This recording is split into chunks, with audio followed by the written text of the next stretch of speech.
Kedves nézőink, üdvözlöm Önöket! Ezen a héten Mózes 5. könyvének második szakaszát, a Ve'et Hanan szakaszt olvassuk föl.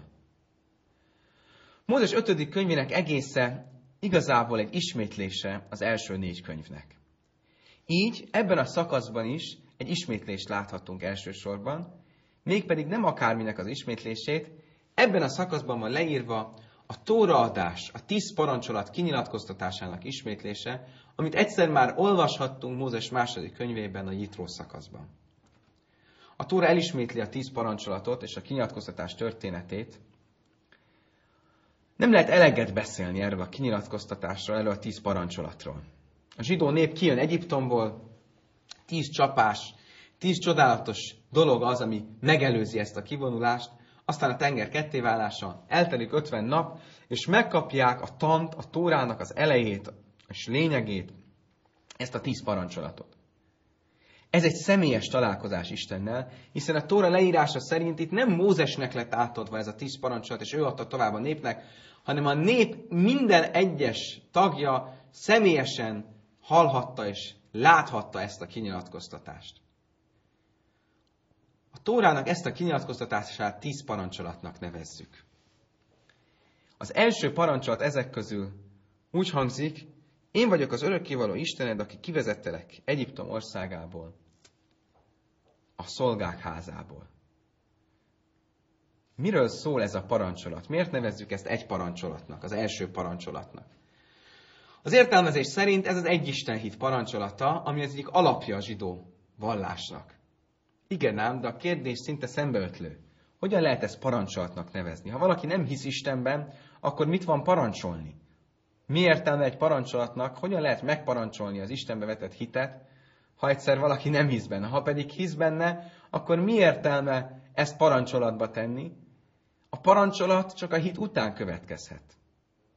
A másik kérdés, ami ezzel a parancsolattal kapcsolatban fölmerül, az az, hogy miért úgy mutatkozik be Isten, hogy én vagyok az örökkévaló Isten, aki kivezettelek Egyiptomból.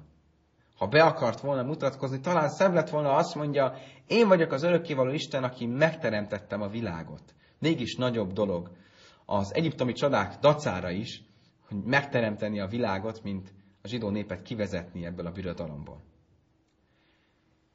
Mi a dolog lényege? Ha visszamegyünk egy kicsit az kivonulás történetében, akkor azt láthatjuk, hogy amikor Mózes Fáraó elé megy, és azt mondja, az örökkévaló küldött, hogy elengedjed népét, elengedjed a zsidókat, akkor Fáraó azt feleli, ki ez az Isten? Nem ismerem én őt.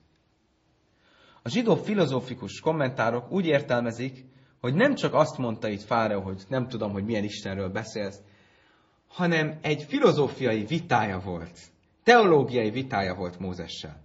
Mózes azt mondta, hogy Isten, aki ezt az egész világot teremtette, beleszól a teremtés menetébe, a világ menetébe, és most azt mondja, hogy a zsidó népnek el kell hagynia Egyiptomot, szabadulnia kell.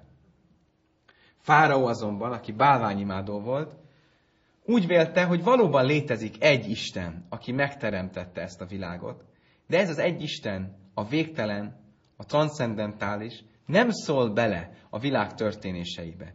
Nincs ott a világ minden egyes történésének minden egyes részletébe, hanem ezt átadja a természet erejének, a napistennek, a holdistennek, a természet különböző erőforrásainak. És ezért mondja Fáraó, ki ez az Isten, én nem ismerem őt. Nincs köztünk kapcsolat. A természet és a természet fölötti között nincsen átjárás.